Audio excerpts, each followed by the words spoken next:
up, you guys? Thanks for stopping by my channel, Esteemed Queen Mentality. Be sure that you like, share, and subscribe. Hit that notification bell down below so that way you get to know when I post all of my tea talks. I hope everyone is having a good week. Hope everyone is surviving and striving to survive, child. So anyhow, if you're interested in anything in regards to our membership club, our webinars, our book club, and future announcements, they're all down in the comments below. So go ahead, get your water, get your wine, get whatever it is that you're sipping on, get it and bring it close. I'm not going to tarry too long. It's Tuesday. But I did have a question that I noticed was very frequently asked by different individuals regarding a tea talk topic that is pretty interesting. I think I've addressed it in the past. This isn't a rendition, but it's more on the lines of giving some of my testimony and how pretty much how I was able to go through the steps to be able to be stable. And part of that is you sticking to the plan. Yeah. A lot of times when it comes to us thinking we can do something, we can, right? But when it comes to us actually getting up and putting in the work, doing the shadow work for you to be able to accomplish what you were thinking about at one point, that's where we lose people. It's like people are willing to want to manifest mansions in their lives and tons of money, but yet they're too lazy to clean a 2-bedroom apartment, and they don't know how to save at least $1 or $2 towards the end of the month. But yet you want a mansion and a lot of money. We always want the opposite of whatever is on our list when we become distracted. The plan is written down for a reason. That is your map to your destination for your purpose. And just like anybody out here who has written a research paper, an outline is always necessary. So that way you don't get lost in the sauce trying to explain something, let alone maybe an abstract or a teaser, because you want to have a clue, but the plan overall is to help you get an idea of what's required for you to get to the next step. So we need to talk about the plan. Now, I know for myself, I moved down here from Virginia in late 2015. It was one of those type of decisions where I had always boasted and put out there that when God says it's time for you to move, He's going to sound off and He's going to make it known to me that is something that I need to hear, listen, and watch for signs and signals that point me in the direction for confirmation. With that being said, 3 weeks later, I made a decision like, you know what? I want to open up my own food business. At that time, it was just a food business. And so I said, I want to open up my own food business. I want to open up my own catering business. And I want to put it in a place where I know I can sit there for almost like a 15-year mortgage time span and be able to develop and create. Even then, back then, I had a nudge that I was going to end up moving eventually, but it will be because of business, because I was going to be building something from the foundation up. So in 2015, I literally got up 6 o'clock in the morning. I left for North Carolina, and literally that was the day before my birthday. So that was November 18, 2015. I came back home the day before Thanksgiving. And when I went back home, mind you, I had called in and had someone cover my shift and everything. When I went back home the day before Thanksgiving to get my stuff and everything like that, I done secured employment. I secured shelter by myself on my own, and I felt good about what I was doing and how I was moving. Now, mind you, North Carolina, the area that I'm in at that time, towards the end of 2015, statistics had showed that it was like literally number 5 in the top 10 for top places for entrepreneurship with women. And 2 years later, it was number 2 in economical development. So it was not a bad move. It was not a bad investment, especially with me doing it by myself. I didn't have a business plan. My menu was my business plan. And a lot of times, if we don't move when it's time for us to move, or if we're going to write checks that our mouth can't, our feet can't cash, then, we don't know what we're missing, or we don't know what we're getting ourselves into. In my instance, I've been passionate about food since I was like 5. By 7, I knew I wanted to be in the culinary field, in the culinary industry. And so when it came down to, well, what do you want to do and how you want to do it, I had a real simple plan. But moving forward, I knew I had to think more concrete and stable. So I decided with what I had, what ducks I had, I crossed the road. And I packed up the U-Haul. I put my stuff in storage. I stayed with my aunt. And not even 3 weeks after I had stayed in with her, I was in the process of moving down to North Carolina. My dad was aware. He even checked out my condo that I had at that time. So he was fully aware and abreast of where I was. He was fully aware of what I was down here to pursue. I even had like catering stuff come to his house in between addresses before I moved down here. And needless to say, as time went on, I learned a lot about dietary lifestyles and how people, back home, we eat everything on a hog. I don't eat everything on a hog, but we eat the whole hog, versus like down here, they don't touch the hog, they don't talk about the hog, they don't deal with the swine. They're vegan, there's gluten-free, is paleo. It's so many different health and diet lifestyles down here that enriched the investment I was to put into my company, and it expanded my knowledge. So as time went on, that small catering menu ultimately turned over to be fertilizer for me to brand spices and teas and coffees and everything else that I have. So be sure y'all go over to Cooking with Stella. Go underneath my channel's page. It is all there. So within the time frame, within like a year and a half time frame, at that point, we're talking like 2015 to 2017, I literally only started out with granola to come to a point up to date to now where I have like over 70 products, close to 100 products, and they are international, they are national, and it's just amazing how many retailers at this point right now, and just faithful customers that believed in my brand when I was just dealing with oatmeal to this point see my growth. So along the way, of course, you decide again to invest into yourself. And so I did. So I went to school, and in 2 years I came out with an arts degree to add on top of the skills, experience, certifications, and diplomas that I already have, to further show I'm serious about what I'm out here to do. I'm not sidestepping. I don't want to hear nothing about applying no pressure. I am the pressure. You know what I'm saying? Like, there is no I am the pressure. And we have to apply that thinking to our plan.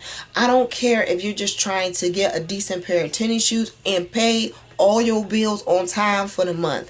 I don't care if you're trying to turn a medium-sized idea into a small business. Whatever it is, it's easier for you to avoid distractions if you know where you're heading, know where you're going, know where you at. And out of all things, when you know all of that, it's hard. It should be hard for people to tell you about yourself. You know, a lot of people, they come around, and I think it's immature, but they come around, they be like, well, you can't do this, you can't do that. And in the words of J. Cole, you just really got to be out there and let motherfuckers know, like, bitch, this is different. Like, you can't tell me how my passion is a flex. You know what I'm saying? You can't do that. And when it comes down to your plan is your backbone to make it so that eventually, once it comes to full grown status where you're able to benefit and see your rewards, it all comes from the plan.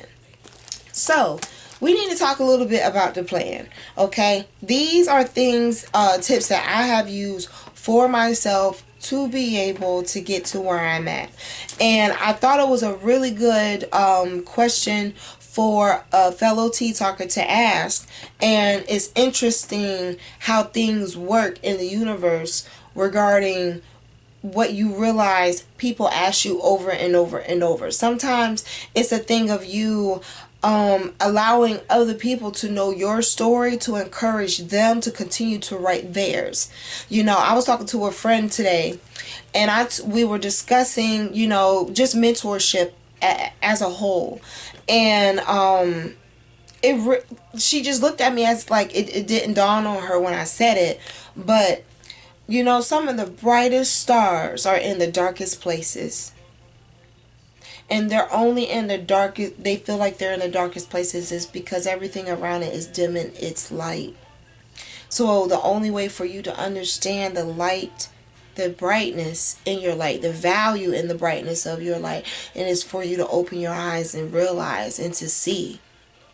That's how you understand that a North Star does not matter day or night. It is still going to shine, okay?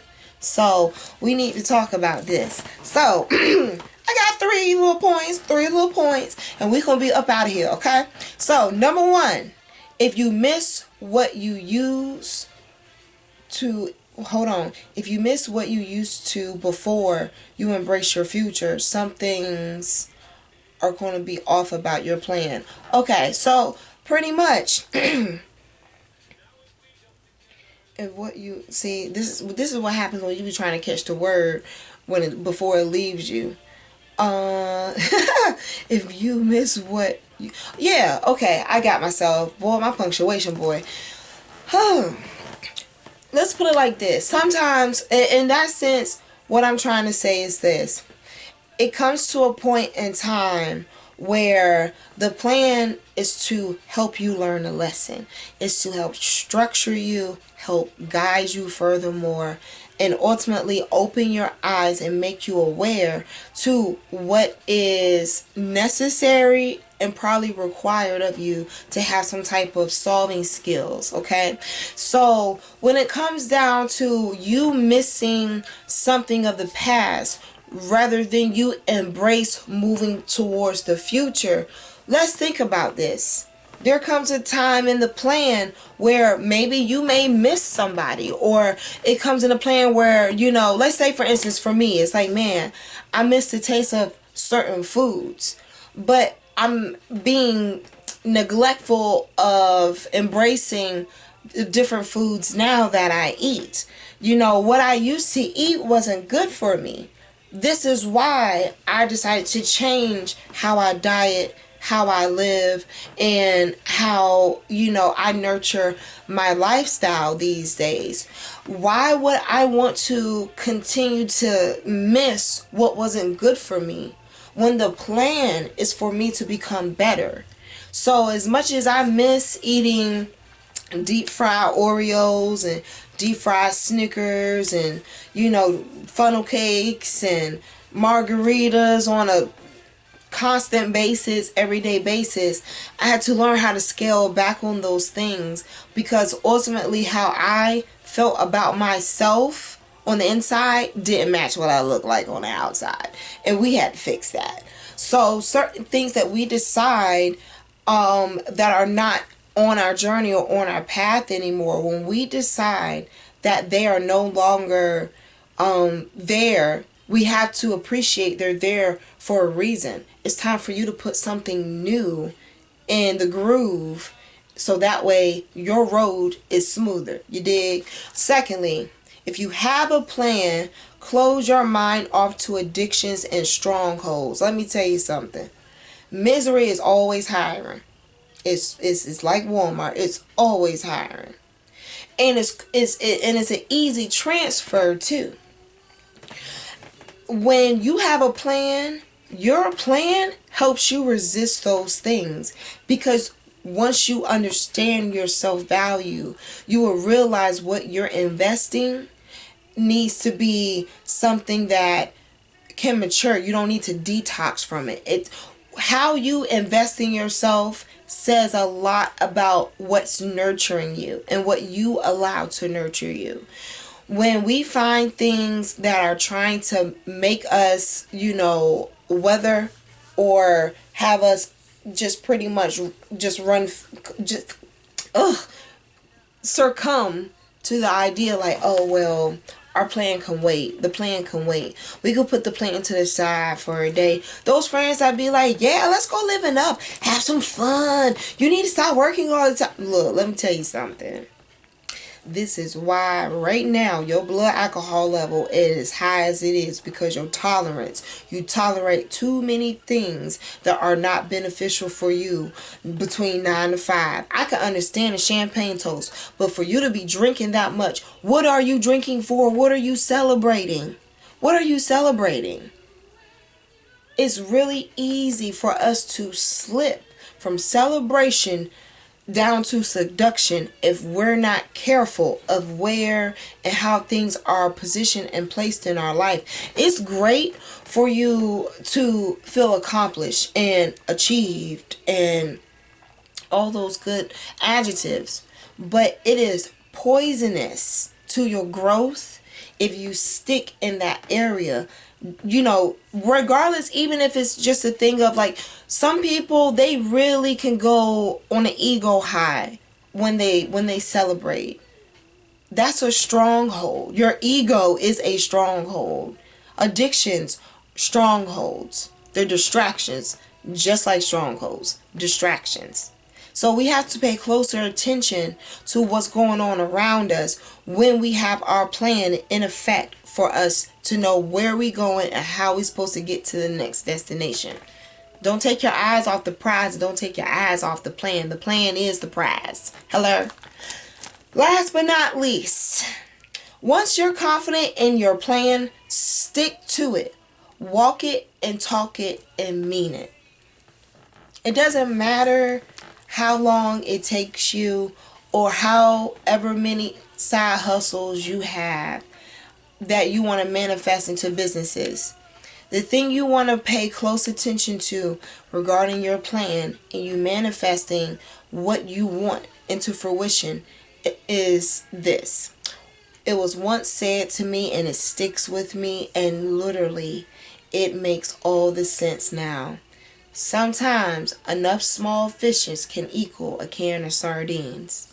I don't care if you have all types of little small businesses online. You push those businesses hard enough, you stick to the plan of you wanting to encourage and build yourself back up. You want to stick to the plan of you finishing school, for you to stick to the plan of, resembling a person that's found, not lost. You can do that. The plan is to help you do that. So I encourage you down below to write out, briefly, what is it that you're trying to build? What is it that you're trying to plan out for your future and for your betterment? The only way to be able to think it's possible is for you to see it. In the first place, outside of you seeing it in your brain, is you seeing it on paper. It'll make your footsteps way easier if you know what you're trying to walk into and what your walk looks like. We all know someone blindfolded trying to figure out where shit is not attractive. Especially if you're not trained to see in the dark or walk blindfolded. you know it, you know. So when we write our plans, we take that blindfold off. And now you no longer out here walking like a nervous ass wreck. You know what I'm saying? You look like a nice example of a level up. So y'all let me know. Y'all tell me down below. Be sure that y'all like, share, and subscribe. Hit that notification bell down below. And I will talk to y'all later. Bye.